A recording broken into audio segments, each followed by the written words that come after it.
So welcome again to the Coke Academy. Today's topic is the third day of our index unit. Please make sure that you have the handout titled Chapter 2 Indices Day 3. So you can take notes along while you're watching the video. Your objective today, or our objective, is to continue working with exponent laws to simplify powers. We're going to learn one new rule. We'll do a lot of example problems, and then your assignment to go along with this will be to finish up the packet that you have here. We're going to start with these warm-up problems here. For right now, I'd like you to pause the video and do these problems, and when you come back, you can check your work. Pause the video very quickly.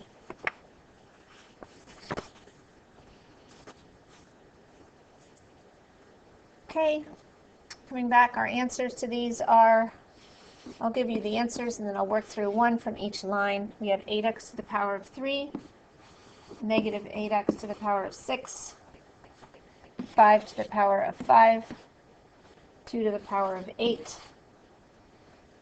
2 to the power of 3 times 3 squared, and 2 to the 4th times 3.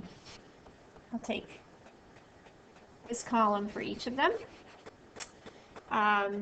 Remember, when we have a product raised to a power, we distribute the power.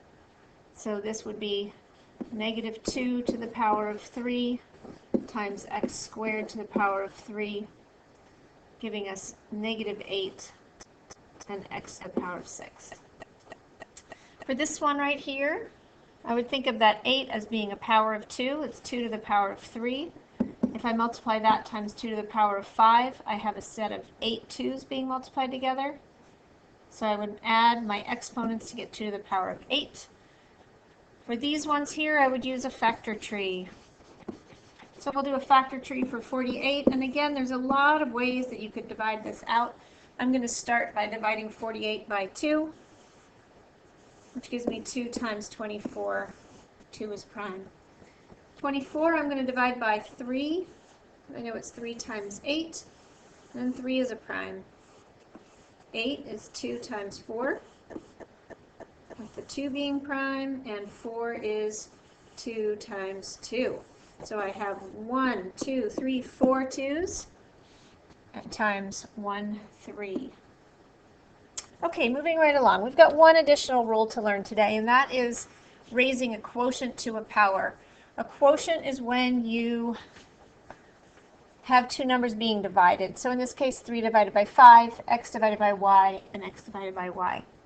So as we did in the previous lesson, if I write this out the long way, this would be 3 over 5 times 3 over 5, which gives me 2 3's multiplied together if I multiply across, divided by 2 5's multiplied together. 3 squared, 5 squared.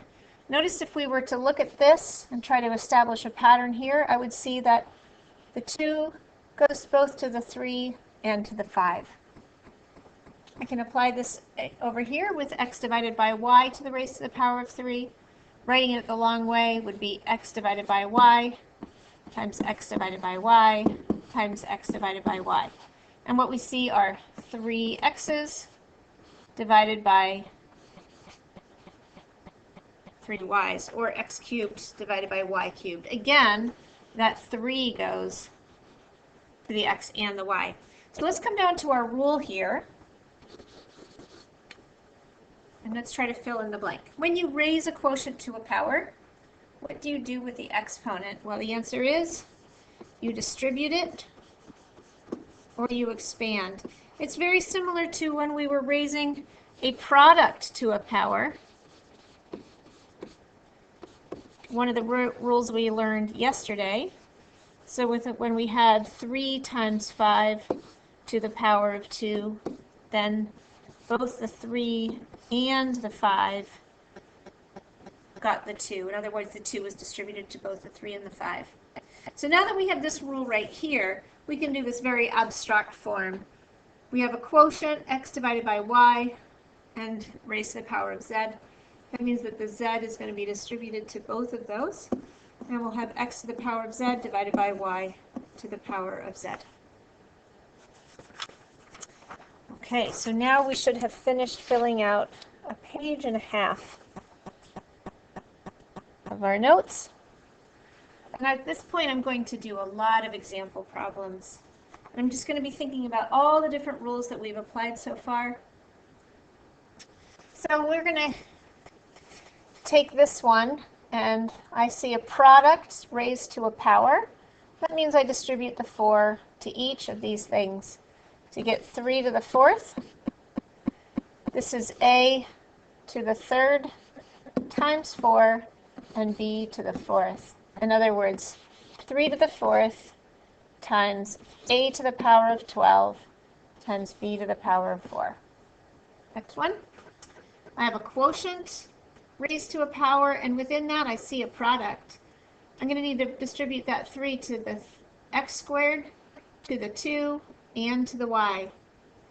So I'll have x squared times 3 divided by 2 cubed times y cubed, which simplifies to x to the 6th over 8y cubed. Okay.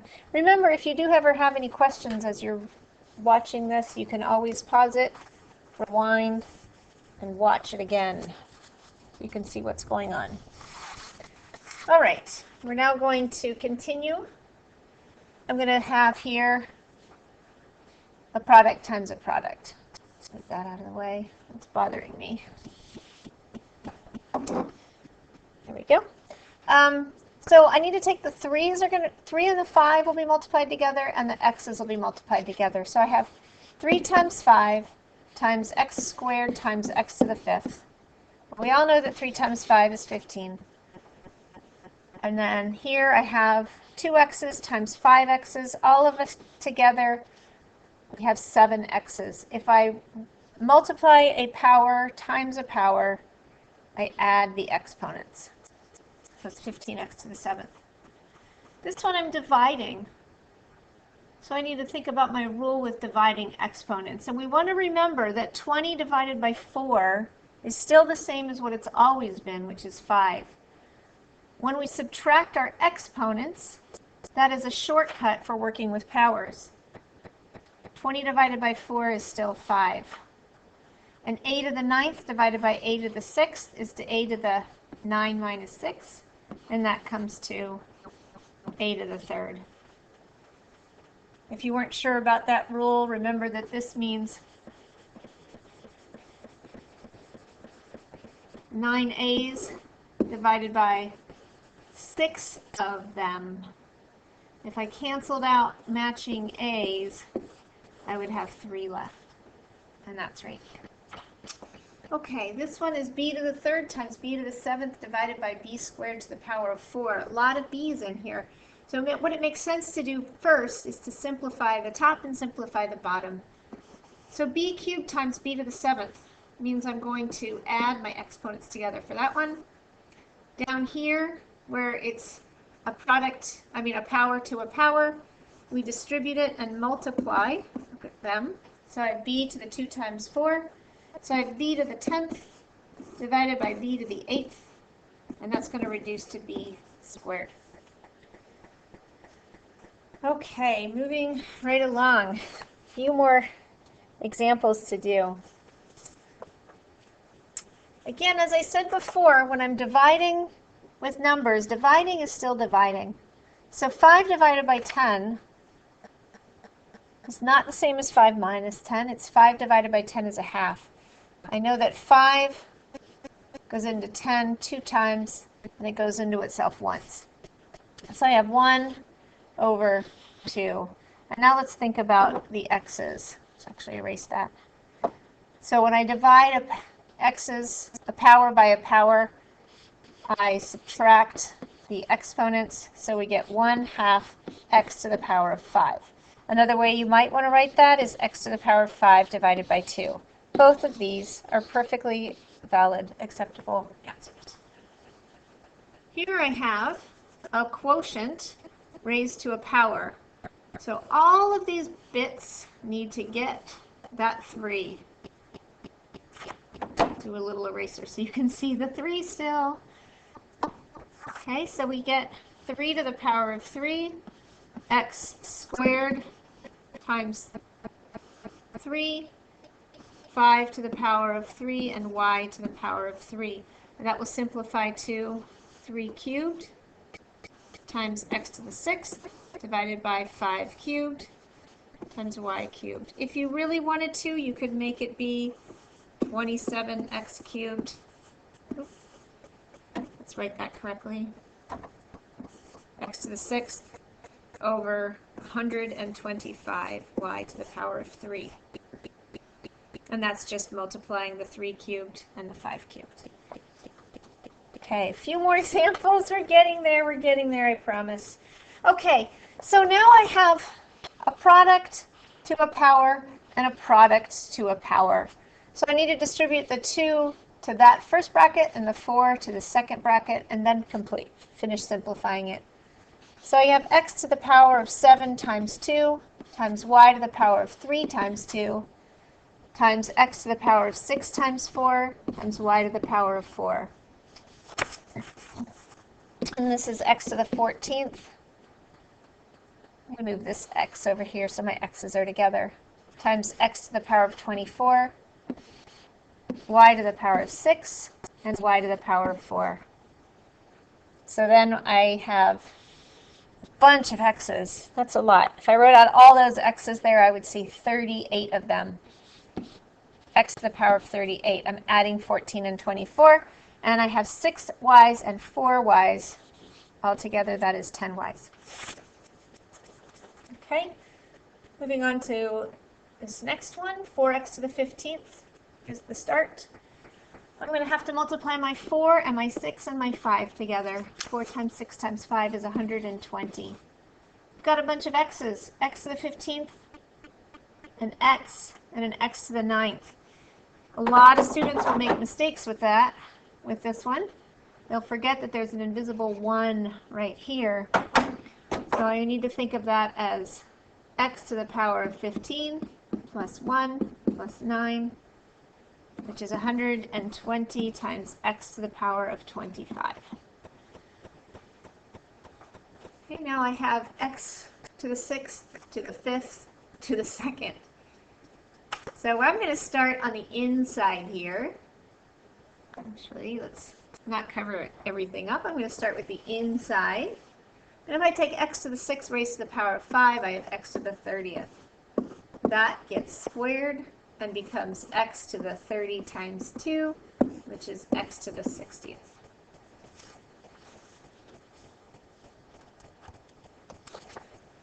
Okay. I think I'm just going to pick one of these, and then I'm going to give you the answer to the other one. This one, I want to take this and raise it all to the power of 5. Again, the 5 is going to go to each of these bits. We're going to have to simplify within as well. Now, I think this problem is easier. I'll do it in 2 ways, but this problem is easier if we start by simplifying this and then raise it to the power of 5. So we'll do it that way first. So for here, with my x's, I've got 5 x's on the top and 2 x's on the bottom. So that's x to the 5 minus 2. And y, 3 of those on the top, 1 of them on the bottom, all that to the power of 5. That gives me x cubed, y squared, all to the 5th. Now I can distribute that 5 to be x to the 15th, y to the 10th. Okay, an alternative for this one is to do what I said the first time. And that is, so we'll come over here and do it here, to give that 5 to each of those bits. So I get x to the 25th, y to the 15th. I'm multiplying the 5 times the 5 and the 3 times the 5, divided by x to the 10th times y to the power of 5. And now, because I'm dividing my powers, I have a shortcut with my exponents. 25 minus 10 is 15, and 15 minus 5 is 10. And you can see it doesn't matter how we did it, we got the same answer. I'm going to skip the second problem on this line because it's the same or very similar. Now this one's a little bit different from the one we just did because we cannot start by simplifying from top to bottom because we have a set of brackets at the top and not on the bottom. So what we need to do is to start by working with the top. And the 4 is going to go here and here and here. The bottom will stay, 3x to the 5th, y to the 4th. Up top I'm going to have 3 to the 4th, x to the 8th, that's 2 times 8, and y to the power of 4. Now I'm not going to multiply this 3 to the 4th out right here because I just want to keep working with my exponents. Remember I have an invisible, let's wait for that to go away. Okay, I have an invisible 1 here in the denominator with the 3. I wrote it in there in red. So now I can treat all of this as exponents. With my 3's, I have 3 to the 4 minus 1, x to the 8 minus 5, y to the 4 minus 4. 3 to the 4 minus 1 is 3, x to the 8 minus 5 is x to the 3rd. For this y here, let's think about this right here. It's a rule we're going to learn in our next unit or lesson. But if you take a number and divide it by itself, you always get 1. If I work with my exponents, 4 minus 4 is 0. And what that means is that a 0 exponent is 1. So that's the final answer for that one. Last problem, and then you're on your own. And if you have any questions as you go through the problems, you should go back and watch the videos. So here, again, 42 divided by 28 is still 42 divided by 28. We can't simplify it. I'm going to work with my x's because they're simpler. My x's and y's. I have a 7 here, an invisible 1 here. That's x to the power of 6. For the y's, any number divided by itself is 1, so that's just gone. And now I have 42 divided by 28. So both of those numbers are divisible by 14. And 14 goes into 42 3 times. It goes into 28 2 times. So I get 3 over 2 times x to the power of 6. That was a lot of examples. An awful lot. Thank you for paying attention.